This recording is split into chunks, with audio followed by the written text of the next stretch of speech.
Hello and welcome to another episode of Unity TV. It's Lesley Langdon with you today, and we are looking at stamps from the Samantha Walker collection. It's called Orchard Harvest. Lots of fall images here, and labels and sentiments, and we have a leaf and we also have a pear, which is the main image that I'll be using today. Now, the great thing about these stamps is that they come with Spellbinders coordinating die templates. So there's a whole pack of them that you'll get, and they match the stamps, which is pretty awesome because you can do some pretty amazing things.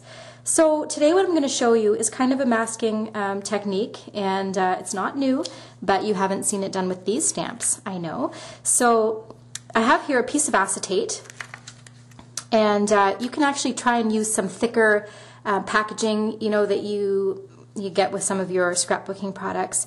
But I've cut out the pear already with my grand caliber from Spellbinders, and so I just cut out that pear shape. So I can put that aside, and I could even put my pear, my acetate pear aside, and I really want to use this piece right here. Okay, so we're going to be doing some inking onto white cardstock, which is our card front. So there you have it. And we'll be inking first all around the pear, and then we'll be doing stamping right on top with our Unity stamps. So I've got some colors of green. I've got two different shades from two different companies. One is called Pear Tart and the other is Lettuce, and I particularly enjoy these colors. Love green. Okay. I've also got cut and dry foam here, which I'll use. Okay, so what you want to do is line up, I'm going to do two pairs on the card, and I probably want them up a little higher because I want my sentiment to go down below. So you got to figure out how you want them, and since you can see through the acetate, you know exactly where you're inking. Okay? So just blot instead of rub. Okay? So I'm going to do one pair, one side of the pear, one color, and I'm even going to do the stem just because I'm going to color that later, but I need to know where to color. So the more ink you layer, the darker it's going to get in those particular spots. Okay? So I'm going to keep that foam with that ink, and now I'm going to go on to the color Lettuce. So I've got a different foam pad. I'm going to dab in there.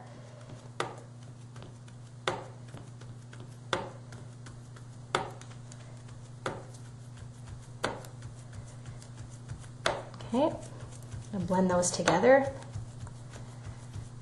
and probably just do a little bit of rubbing in the middle just to blend them together. Okay, so let's see what we have now when we take away the acetate. So you get a pretty cool looking pear, right? So let's do another one.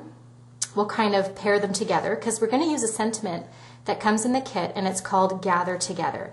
So I'm going to try and you know, put this one on a bit of an angle. So I'll do the same. I'll start with the Pear Tart on this side first.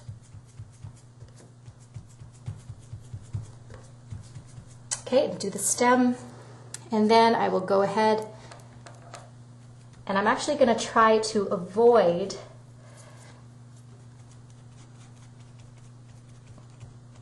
the edge there, because this one's going to look like it's behind. Okay. All right, so I'm going to go back. I just want a little more color here to blend this in. Okay. So again, just dab it. Make sure you hold that acetate in place because you don't want it smudging at all. All right, so let's see what we have. Cool, that's so neat. Now you're going to want to stamp. Okay, so you have your Unity stamp. Again, it's the Orchard Harvest set. The die templates are called Orchard Harvest Tags and Accents.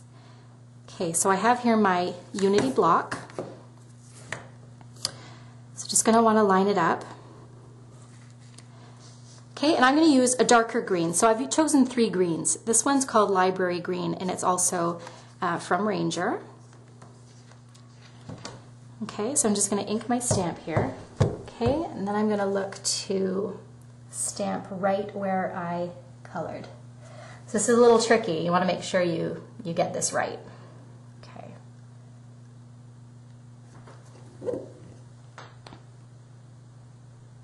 Okay, See how we did? Okay, pretty good. That's almost perfect, actually. So you can see how closely the die matches the stamp. It's just, they're perfect together. Okay, now, if we want this one to remain as if it's appearing in front, then we should cover, which is where this acetate piece comes in handy. You can cover up that pair so that you don't end up stamping over top of it. Okay, so again, try and line this up the best you can.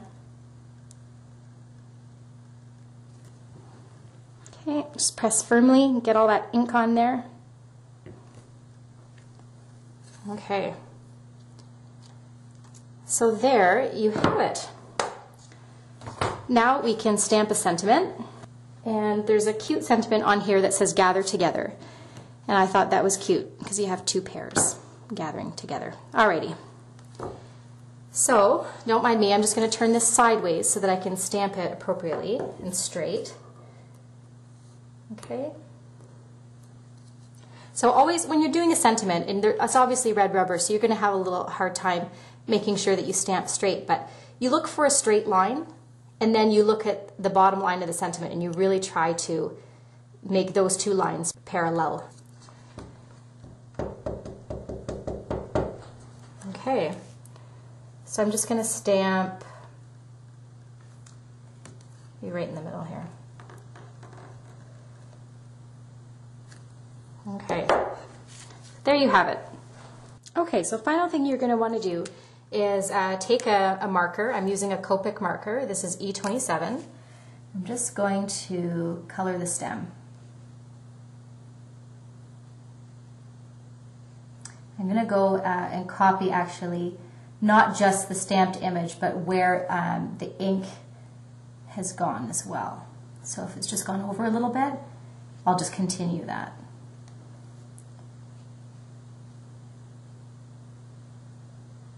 Okay. Okay, so here is the final card, and I think the last thing I'll apply is some grosgrain ribbon. And to do that, I'm just going to cut a little spot here in the card so that our ribbon can be thread through the side here. So you're cutting a little hole for yourself. Okay. So thread the ribbon through, okay, and I'm going to want to tie the bow over here. Okay, and I've heard some people have said that they tie their bows upside down, and I'm doing that for the video, but in fact it's probably going to turn out to be a better bow. We'll see.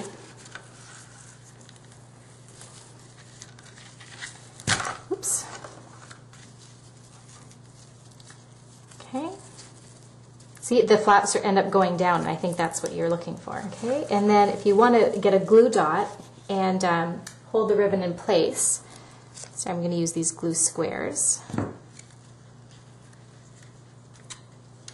Just make sure that that's not covering the sentiment there. Okay, and maybe if you want this just a little more, just make your slit just a little wider so that the grosgrain ribbon can be completely flat inside that. So there you go. Now these are good to mass produce as well, so you can reuse your piece of acetate over and over and over again. Alright, so that's it for today. I hope you've enjoyed yourself. I hope you give this a try. Even with any of the dies that you own, you can try this using some packaging that you already own and the inks that you already own, and have fun. Okay, take care. Have a great day.